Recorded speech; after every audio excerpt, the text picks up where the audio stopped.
Hello everyone, welcome back. Today I want to do a comparison between the primary arms Raptor reticle, okay, and the Mifflin grid. Okay, so I own two different scopes. So I have worked with the Raptor and I have also worked with the Mifflin grid. Initially, I was having a hard time trying to figure out which one I should buy. I ended up buying both. Okay, so and I've been working with both of these reticles for 5 months now. Not just myself shooting, but also training other people. Okay, so I'm going to give you, some feedback on what I think. If you're only going to buy one, which one should you get? Now, the thing to know with this one is when you see this reticle over here, this is off of the PLX M8. So this is a $1,500 first focal plane scope. If you're buying the SLX, which is the second focal plane version, all you're gonna have is the horseshoe, the spine, and the wind dots. You're not gonna have, you're not gonna have this mill grid, the mill lines down here. Okay, so these are mill lines. Okay, so you're not going to have all this additional information. You're just going to have horseshoe, spine, and these wind holes over here. These little dots for wind holes. Now the benefit of this is this kind of combines.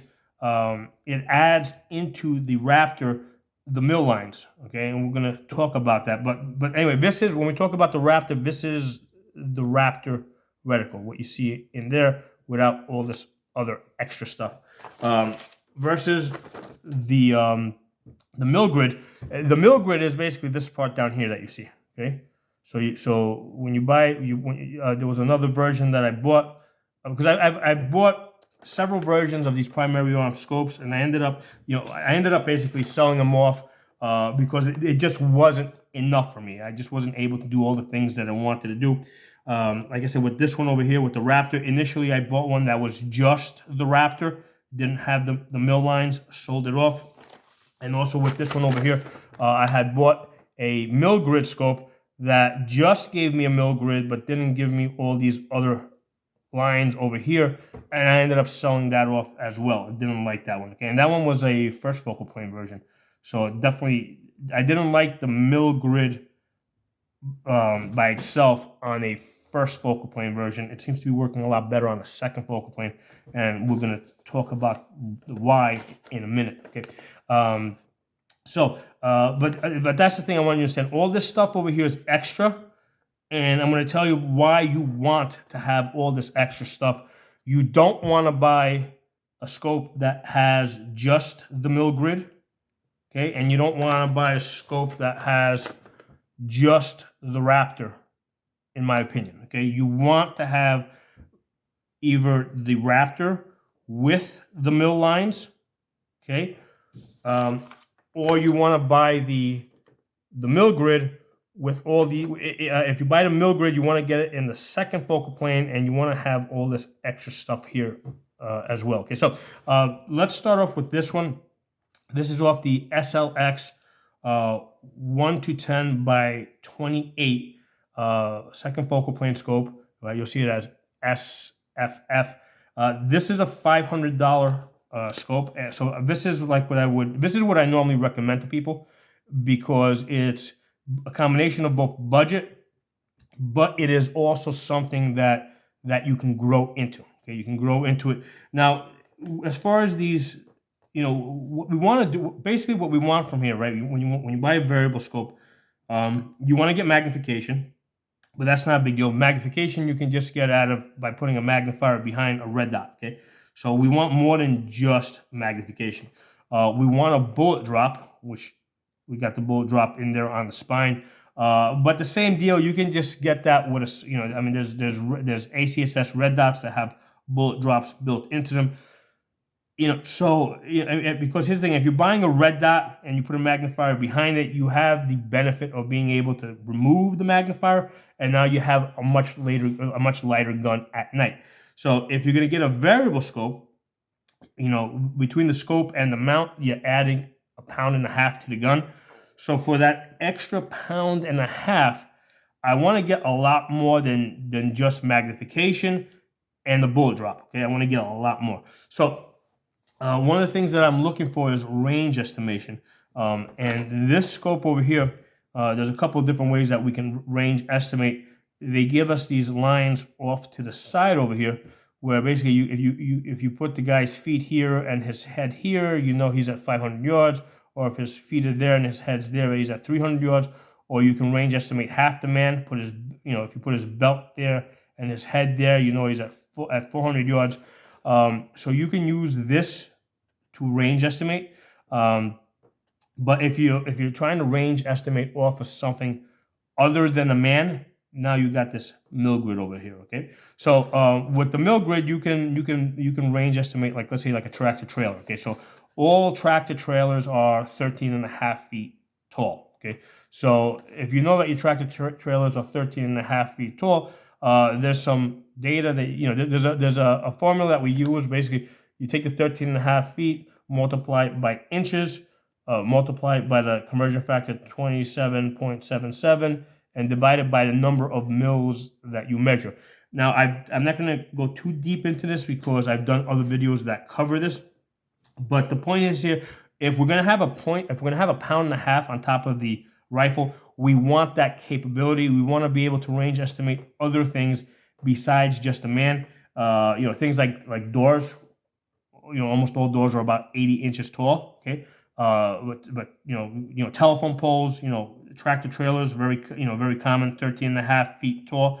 So basically, with this mill grid over here, so basically from here to here, that's 5, and then from so it's 5, 10, and then 15 up to the tip of the chevron over here. So if you line up your scope over here, right, on your tractor trailer, if it measures 15 mils, okay, so that would be from using from the bottom all the way to the tip of the chevron, 15 mils, it's at 300 yards. If it's 10 mils from there to there, it's going to be at 450 yards. If it's 7 mils from there up to there, it's going to be at 650 yards. So once we know what the distance is, okay, then we can use the bullet drop. So with the 5.56, I'll use a 50-yard zero, which gives me a second zero at 200 yards. Here, erase my pencil marks I've been making on this. So at the tip of the chevron here, that's my 50-yard zero. It gives me my second zero at 200 yards. Then the tip of the spine right there, that's 300 yards. First line is 400 yards. Second line is 500 yards. And then that line over there is maybe 600 yards. That's something that you got to actually test out. What I will typically do is once I get my 50-yard zero, I'll get out to 300 or 400 yards, and then I'll readjust. Right? If I make a fine adjustment at 400 yards, then I'll usually be able to hit my target at 600 yards, and I'll still be pretty good at 50 yards and 200 yards up here. Okay, so we've got the spine here that we're able to use as a bullet drop, but at the same time, we're able to use this mill grid here to range estimate on other things besides just people. Because when we use, for example, the Raptor here, okay, and again with this scope over here, typically we just have the horseshoe, okay, the spine, okay, and usually these wind dots over here. So with this one over here, what we're usually using to do the range estimation is the width. These lines over here correspond to the width of a man at different distances. So the width of a man, if a man measures up to here, he's at 400 yards. If his shoulders match up to this one, he's at 500 yards. So we're using this to range estimate off of the width of the man. And then once we match that up, then basically that's the corresponding line that we would use for a bullet drop. Okay, so both of these reticles offer us a bullet drop. Now the Raptor, the place where this thing kind of excels, is that it has these wind dots. Okay, so let's say you're shooting out here at 500 yards. Well, the first dot is 5 mile per hour wind, 10, 15, and 20. Okay, if you go out to 600 yards, now you got 5, 10, 15, 20 all the way out here. Okay, so these dots offer you easy wind adjustment. Now, if we come back here to the mill grid, Okay. The mill grid, because if you look at the, take a look at this. If you can see, this kind of goes out like a triangle. Okay. The 800 yard line over here, these dots over here correspond closest to 1 mil apart. So you can kind of use that as a range estimating tool if you don't have the benefit of the vertical stadia line and the horizontal. Okay, so mind you, when you're getting the Raptor only, you don't have all this other stuff over here. All this other stuff that you see over here is basically premium. That's why I paid the $1,500 for the PLX M8, because I wanted this other stuff out here. Using this other stuff out here, for example, I can range estimate off of the full height of a man. Feet here, head here, he's at 300 yards. You know, feet here, head there, he's at 500, or belt here, head here, he's at 500.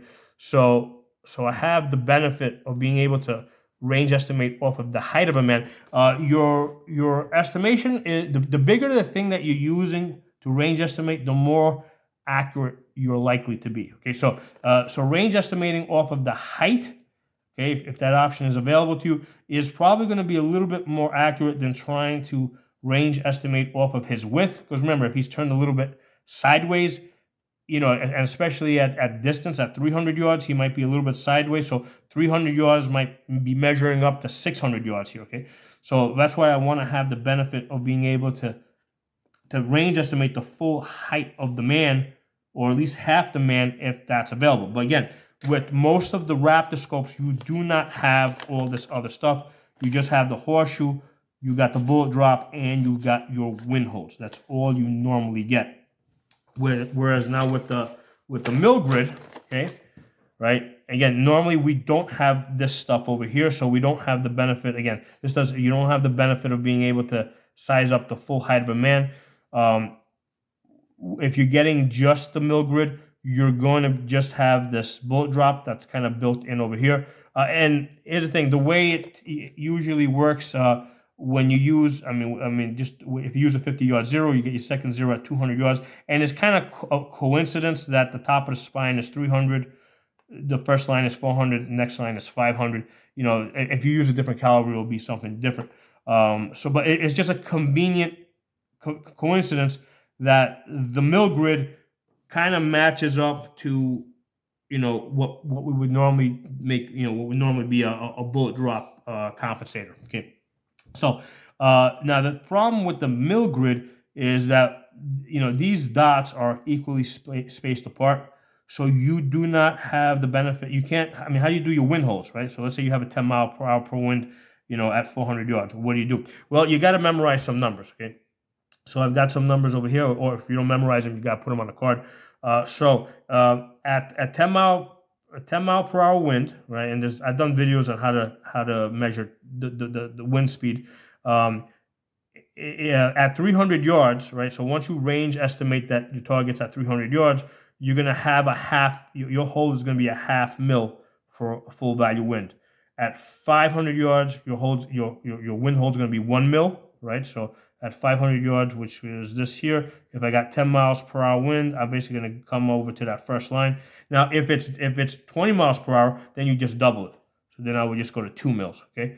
So there's some basic numbers you got to memorize if you're only working with a mill grid, which is what I have here. And you only really need to memorize the 10 mile per hour winds, because you can double it for 20 or cut it in half for 5, or if it's diagonal, if it's a diagonal wind, you could also cut that in half. So 10 mile per hour wind at 300, it's a half mil hold. At 500, it's a 1 mil hold. At 700, it would be a 1.5 mil hold. You might say, well, what about at 200? Well, it's not going to be much of an adjustment. You know, you would just, if anything, you would just hold a little bit on the shoulder. You know, you would just, because remember, you're using the tip of the chevron here. So if you've got a wind that's pushing to the left, you know, you would just move, instead of putting the tip of your chevron center, you would just kind of put it to the shoulder just a little bit. Okay, so that's really a tiny adjustment at 200 yards. So you got to memorize. If you memorize this information, you're good with wind holds, right? You'll be able to use this mill grid, right, where these dots are equally spaced apart, to adjust for wind Whereas with the Raptor, that information is just given to you, right? It's just given to you. However, with the Raptor, the disadvantage is that you have the disadvantage of not being able to do range calculations as easy as you can do with the mill grid. Okay, so with this scope over here, with this PLX M8 for the $1,500, remember we got $500 here, $1,500 scope here. Okay, you can get the Raptor for the $500, right? But you're not going to get all this other stuff. So for the extra $1,500, I've got the benefit of the mill lines down and up, and these actually go down. They go 100 mils down, 100 mils up, 100 mils this way, 100 mils that way. So I've got 200 mils going all the way across. So that allows me to basically range estimate like off of buildings that I happen to know the measurements to. Okay, so that's why I really like this scope. However, for most people, this is going to be out of their price range. Okay, especially if they're just getting into this game. So if you're just getting into this game, okay, and you have to pick a scope, because you want to pick a scope that you can grow into, okay. And if you get one that is just the Raptor, right, and you don't have any mill lines in it at all, you're not going to be able to practice your range estimating, which I think is a really important part of distance shooting. So that's why, to me, it's really important that you get that you have mill lines in your scope. So if you can't get this one because it's too expensive, $1,500, and it's going to be too expensive for most people, then I recommend this one. Okay, get this one, but don't get the one that is the mill grid only. Get the ACSS Griffin M10S. Okay, make sure it's this M10S. It's a 1:10 magnification, so that 10 power magnification, I have found that pretty useful. Second focal plane, but the benefit of this is, in addition to, because same money, it's $500. For the same $500, you get these this ranging line over here where you can range estimate the size of a man. Okay. Whereas because you can also get another one where if it's not $500, it might be $450. I had actually bought it and I got rid of it because what I found is that one was $500. It was a first focal plane, right? So the problem with that one is that when you zoom down to 1 power, the horseshoe and the grid got so tiny that I'm trying to find this tiny little horseshoe in the center, and I couldn't see it because that was first focal plane. This one, on the other hand, because it's a second focal plane, this reticle is going to stay the same size whether you zoomed in or zoomed out. Okay, so if you're in 1 power, right, you get to see all these. Now, this spine over here I have found is very useful for kind of driving your line up and helping you find the horseshoe. Initially, I had hoped that this stuff here on the sides would also be useful for driving your eye towards the center. However, what I found is that this spine here is a lot thicker than these lines over here. So I'm not able to pick up these lines as easy as I'm able to pick up these lines. So for the future, my recommendation to primary arms is make the center line here a little bit thicker. So now you have this line driving to the center, and then you got these 2 lines also driving to the center. That would make this reticle a lot easier to work with. Now, obviously, people might say that, hey, if you make it thicker, it might make it a little bit more difficult to do accurate range estimation. Well, remember, you got the mill grid down here. So if you're trying to range estimate off and you need really precise measurements, you come down here. If you're up here, where the whole point, I think, of having this up here, first of all, is to range estimate off of the size of a man. But if you're range estimating going across, like let's say a tractor trailer from here to here, if you're using up the whole 30 mils, because it's 30 mils from here to here, you're range estimating something really big. Okay, so if you're range estimating tractor trailers, you don't need that fine measurements up here.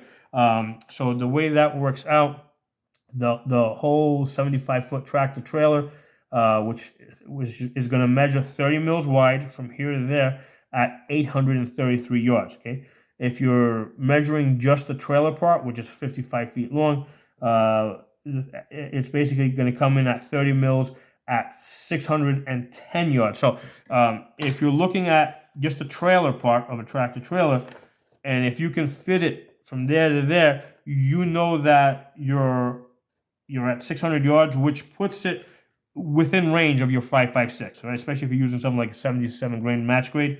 If you can fit the trailer part from there to there, okay, your target is within range. Now you may not actually be shooting at the tractor trailer, but you're just using that as a point of reference, right? Because you could have a target standing right, sitting right next to it. So you might have, so you can use that as a frame of reference. And then you can also do the height. The height is 13.5 feet, which I mentioned before, which you can use this part over here. So for most people, if you have to choose between the Raptor, okay, and I'm talking, when I say Raptor, I mean Raptor only, where you only get horseshoe, spine, and wind holes, right?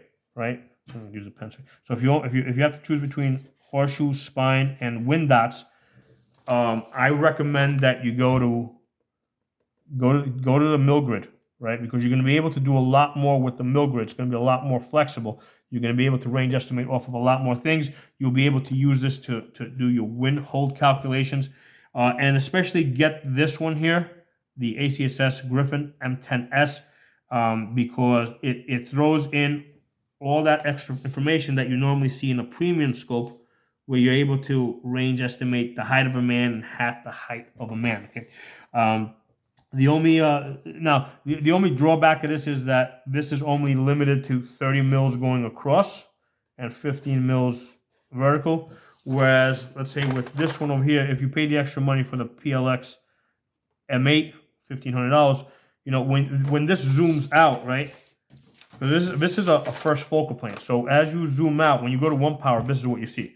So the center over here basically becomes this, okay? And the measurements are going to be accurate at all magnification. So you don't have to go all the way out to 1. You can go out to 3 power.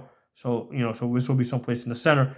And as you zoom out, you're going to see like this barbell over here, like up to here, that's your 30 mils, okay? So the distance from here to here, or rather from here to here, is the same distance that you see not this one. Same distance that you see from here to here, 30 mils, okay? So, but this stops because this is second focal plane. You can't zoom. This is all the reticle you get, okay? Whereas here you can zoom back out, right? So you start from 30 here, and then you can zoom further out. So this brings you out to 50, okay? And then if you zoom even further out, this will bring you out to 100 here, right? So from here to here, you got a total of 200 mils. From here to there, you got a total of 200 mils, okay? If you're going to go to first focal plane, right? If you're going to pay the extra money for first focal plane, this is what you want, okay? There's no point in having a first focal plane scope if you're not going to see 2 different images at, I'm sorry, where is this one? There you go, this one. There's no point in going to a first focal plane scope if you're not going to see 2 different images when you're zoomed all the way in and zoomed all the way out, because you need to see different things when you're in close.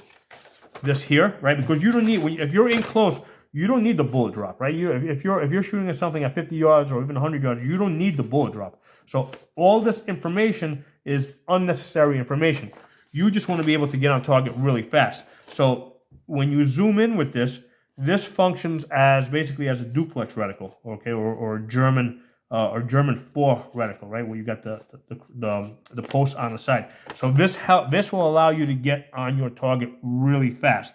Okay, so the way I see it, the first focal plane scopes, it's not that they give you more information; they actually give you less information. They remove information that you don't need, because I don't need all these details when I'm shooting at 50 yards. Okay, I just want a simple duplex or a German 4 where I can just get my dot, right? Because that horseshoe in the center is going to function as a dot. I want to get that dot on target, and I'm using these posts to drive my eye to the center. Okay, so that's what I want from a second focal plane. So if I'm going to pay the money for a first focal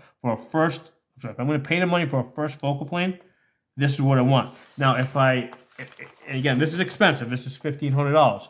If I'm going to go to a second focal plane scope, okay, The second focal plane scope is cheaper because basically you see the same information whether you're in 1 power or 8 power.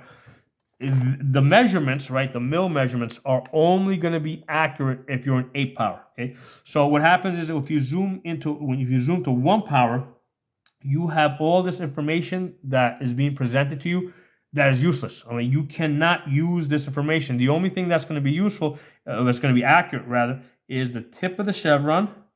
Okay, that's going to be accurate, and the horseshoe around it, is going to be accurate in the sense that the whole thing functions as a dot. So this is the only thing that is accurate. Okay, but these other things actually do, or I have found that they do serve a purpose in that when you're in 1 power, even though the measurements aren't accurate, they do, this spine over here, okay, does drive your eye up to the center to help you find the horseshoe. Okay.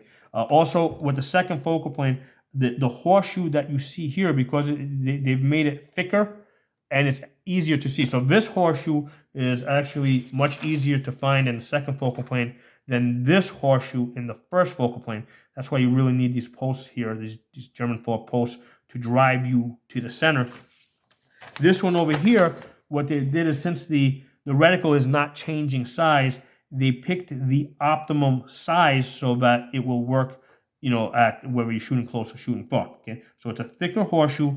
The mil grid here, even though at 1 power the dots don't mean anything, and the bullet drop obviously doesn't mean anything, but the dots, not dots, the line, the spine over here it functions as a German 1, right? German 1 reticle that basically just kind of points up to the center. Now, I was hoping when I ordered the scope that these lines over here would also kind of drive you to the center. What I found is that that these lines over here are not as thick as the spine over here. So what I would recommend to primary arms the next time they update this reticle is make the lines over here, right? The horizontal stadia lines over here, make those a little bit thicker, okay? Because that's going to drive the eye to the center. Now, you might say, hey, if you make the lines thicker, it's going to be, taking measurements will be a little bit less accurate. But hey, you've got the mil grid down here if you need to take accurate measurements. If you're up here taking measurements, if you're measuring like 30 mils wide, you're measuring something that's pretty big. Okay. And also, if you make the center line thicker, it doesn't mean that these, because they got these what do you call it? You got these mil lines over here. The top here is 1 mil, so that's like 1 mil, 2, 3, 4. So the bottom is a half mil. So these subtensions that they have in here, right? Those don't need to get any thicker. Okay, those can stay the same. The only thing that has to get thicker is this horizontal line over here, which will drive your eye to the center faster. Other thing worth mentioning, this reticle over here, this Griffin M10S, also has these dots over here, right? That's your walker, right? You can use that to lead somebody that's walking. That's your jogger, and that's your runner. Okay, so you've got your movers built into this, whereas you don't have it on this one. Actually, the way you can do with this is if you line up. The way I was told is if you line up somebody with the edge over here, that's gonna correspond to a runner. So if somebody's running in this direction, you basically lead him on the edge, and basically he's gonna run into your, and this is gonna work. This is limited to a specific distance, usually maybe 100 to 200 yards. If you're really leading targets, especially if it's like a vehicle or something, what I would actually do is I would try to time the shots. Like I would try to count how many seconds. Like I would just follow it and see how many seconds it takes to get from the edge to here, and then count the number of seconds and try to hit it that way. So that's I think that, although this is nice as far as being able to get really quickly on something, but people don't run at consistent speeds. Vehicles don't move at consistent speeds either. So counting the number of seconds might actually help you hit it a little bit easier. So, in summary, all right, what this is all leading up to, if you're going to get the Raptor, okay, in order to be able to like really, really advance, you need the mill lines. Okay, so I don't recommend buying a scope that's a Raptor only, because if you go to somebody like me, and we're gonna, where basically you want to learn to shoot a distance, and part of distance training is learning to range estimate off of other things besides humans. You're not going to be able to do that with a scope that's Raptor only. Okay, whereas if you show up to me with a scope that has a mill grid, we can do a lot more things, because we can still do the wind holds, and we can range estimate off of anything that we know the size of. Okay, so as far as like if you're going to go to a class, right, I think you're better off showing up with this scope over here. Even though this is a second focal plane, a lot of times people thumb their noses at second focal plane. This has all the measuring information that you need, and that's what's important, the measuring part, right? You just got to know that, hey, in order for my measurements to be accurate, I got to be at max magnification. Whereas if it's a first focal plane, you don't need to be at max magnification. So if you're on a budget, this Griffin M10S is probably the best option for you. If you've got some extra money and you're ready to splurge, yeah, definitely go for this PLX M8 1-10 Raptor. I've done other videos that where I show you the scopes, where I shoot the guns with the scopes on. I've done videos where I'm shooting these things at 6.5, 550 yards. So I've done detailed videos, but I specifically wanted to do a video where I'm helping people kind of decide between getting the Raptor or getting the Mifflin grid. Okay, so if you gotta choose between the two, right? If you need, if you can't get a Raptor that also has mill lines in it, then go with the Mifflin grid. All right, go with the grid, because in the long run you'll be able to do a lot more stuff with this.